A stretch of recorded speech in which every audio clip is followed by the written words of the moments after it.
नमस्ते। आज हम पढ़ रहे हैं कक्षा 12वीं की पुस्तक आरोह भाग 2 में संकलित भक्तिन पाठ की लेखिका महादेवी वर्मा का जीवन परिचय। महादेवी वर्मा, जिनको आधुनिक मीरा भी कहा जाता है। महादेवी वर्मा आधुनिक काल के छायावाद युग की प्रसिद्ध कवयित्रियों में से एक हैं। तो चलो पढ़ते हैं महादेवी वर्मा का जीवन परिचय। महादेवी वर्मा का जन्म सन 1907 ईस्वी में फर्रुखाबाद उत्तर प्रदेश में हुआ था। इनकी प्रमुख रचनाएं हैं दीपशिखा, यामा, ये इनके काव्य संग्रह हैं। श्रृंखला की कड़ियाँ, आपदा, संकल्पिता, भारतीय संस्कृति के स्वर, ये इनके निबंध संग्रह हैं। अतीत के चलचित्र, स्मृति की रेखाएं, पथ के साथी, मेरा परिवार, ये इनके संस्मरण रेखा चित्र हैं। प्रमुख पुरस्कार की बात करें तो ज्ञानपीठ पुरस्कार यामा संग्रह के लिए 1983 ईस्वी में दिया गया था। उत्तर प्रदेश हिंदी संस्थान का भारत भारती पुरस्कार पद्म भूषण इन्हीं को 1956 ईस्वी में दिया गया था। इनका निधन यानी मृत्यु सन 1987 ईस्वी में इलाहाबाद में हुई थी।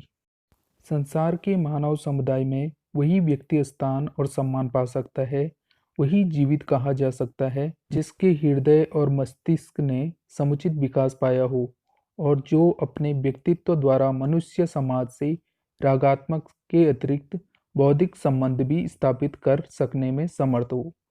साहित्य सेवी और समाज सेवी दोनों रूपों में महादेवी वर्मा की प्रतिष्ठा रही है। महात्मा गांधी की दिखलाई राह पर अपना जीवन समर्पित कर उन्होंने शिक्षा और समाज के क्षेत्र में निरंतर कार्य किया।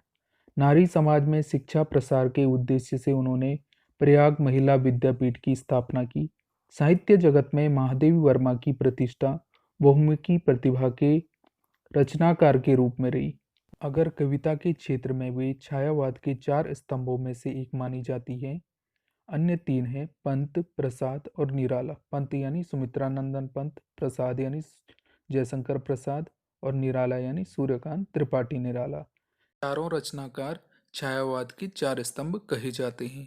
तो अपने निबंधों और संस्मरणात्मक रेखा चित्रों के कारण एक अप्रतिम गद्यकार के रूप में उनकी चर्चा होती रही है।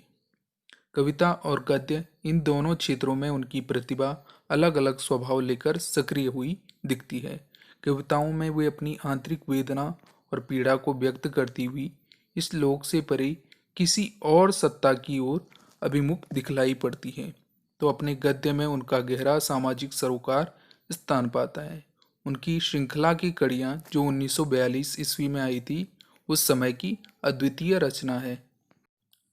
जो हिंदी में स्त्री विमर्श की भव्य प्रस्तावना है। उनके संस्मरणात्मक रेखाचित्र अपने आसपास के ऐसे चरित्रों और प्रसंगों को लेकर लिखे गए हैं जिनकी साधारणता हमारा ध्यान नहीं खींच पाती, लेकिन महादेवी जी की मर्मभेदी और करुणामयी दृष्टि उन चरित्रों की साधारणता में असाधारण तत्वों का संधान करती है।